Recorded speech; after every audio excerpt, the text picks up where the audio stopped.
For a long time, I was bulking kind of wrong. This time I'm doing 4 things differently, and then hopefully a 5th thing, but the 5th one is just actually making some gains. First, I'm tracking my calories and macros, something that I didn't used to do. I used to just wing it because I was overconfident and because tracking your calories can get kind of tedious, but I will show you some ways in this video to make it easier. Second, I'm going lower in protein, higher in the other 2. That's because I want to do everything in my power to increase my natural testosterone, something that low-fat diets aren't good for. Third, I'm reverse dieting, very gradually increasing my calories from maintenance into a shallow surplus, keeping track of my body weight and adjusting as required. My logic for this is don't get fat in the first 2 weeks of your bulk, something that I'm sure many of us have fallen victim to. Fourth, I'm not consuming a constant number of calories every day, at least not to begin with. My current weekday macros are here and weekend are here. The reason for the difference is purely convenience, so that it's less impactful on my everyday life. If I eat out, I tend to do that on weekends, so having more calories to play with allows me to go about my normal life. My rate of weight gain over the long term will still end up the same as it would if I was eating the average of these calories every day, so the results are the same, just the method is a little bit more real life. Let's start with a typical weekday. How about today?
Today's workout is my favorite of the week, essentially chest, shoulders and arms. What's not to like about that? It's ideal stuff. You can see it here in Push, that's my training app, and if you're a current user of the app, I'll share a link in the video description so that you can follow my exact program if you want to. If you're not using the app but want to try it out, we are having a Black Friday sale, which means it'll be the cheapest it will ever be. You get a custom program, you can choose your number of training days, split type, focus muscles, and then it uses questions about your training experience and recovery potential to determine your optimal workload. Those programs are not preloaded templates, they're generated in-app by an algorithm that follows rules about training volume, frequency, work distribution, etc. You can edit the program as much as you like, or you can just enter your own entirely if you're already following a PDF program from somewhere, and that includes adding your own custom exercises if there are any that aren't in our database already. Program insights show you how many sets per week you're doing for each muscle, and then even a breakdown of those sets. So you just follow your program, log your weights, and the app applies progressive overload for you automatically unless you tell it not to. I actually paused it for flat bench because although I did hit all my reps and sets last week,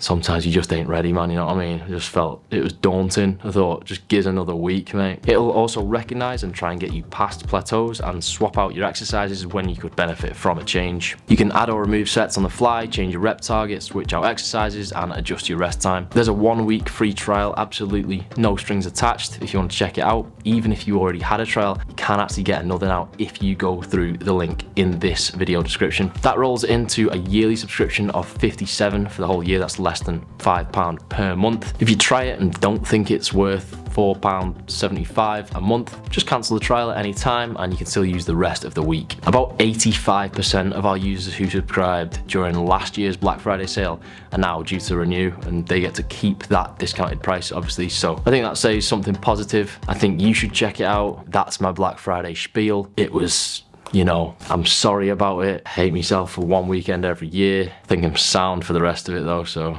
check out my app. At least try it, man. Let's get on with the video.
couple of quick tips to make tracking easier on MyFitnessPal. The first thing is using the frequently paired foods list. So you can just enter one component of your meal, and then if you scroll down on this screen, there's a list of the others that you usually have at the same time. And these are already in the amounts that you last used. So you can just check them all off, and it saves you having to enter each one individually. And if you have that specific meal often, it's worth saving it as a meal, because then you can just enter the meal as a whole and save yourself a fair bit of time and effort. I do usually have basically the same amounts, and even if it differs slightly, it's still usually quicker to enter the meal and then tweak it than it is to do it from scratch each time. Obviously, tracking your calories and macros isn't a particularly riveting pastime, so the less time you can spend on your phone dedicated to it, I think the better.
Even though currently my weekday and weekend calories don't match up, as I increase my intake throughout the duration of the bulk, I'll put those onto my weekday calories so that eventually they'll catch up and I'll be eating a constant number every single day. The idea being that once you're at like 3,000, 3 and a bit thousand calories every day, you know, you can pretty much do what you want as long as you're not an absolute, you know, kamikaze with it, just bukkake and olive oil all over shit. As long as you're somewhat conscious, like full fat mayo and that, there's no point in your life when you can eat full fat mayo. It's like 10x the calories, man.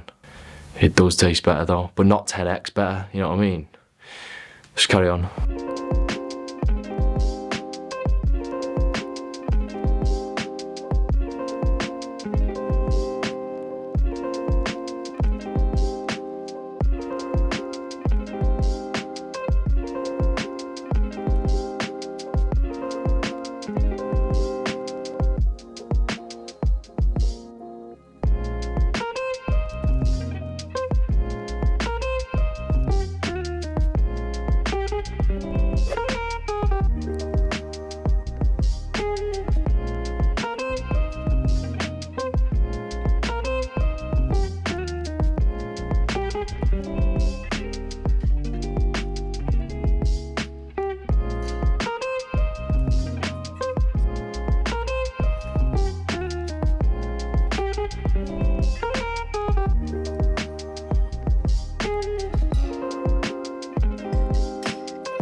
They see me rolling, they hating.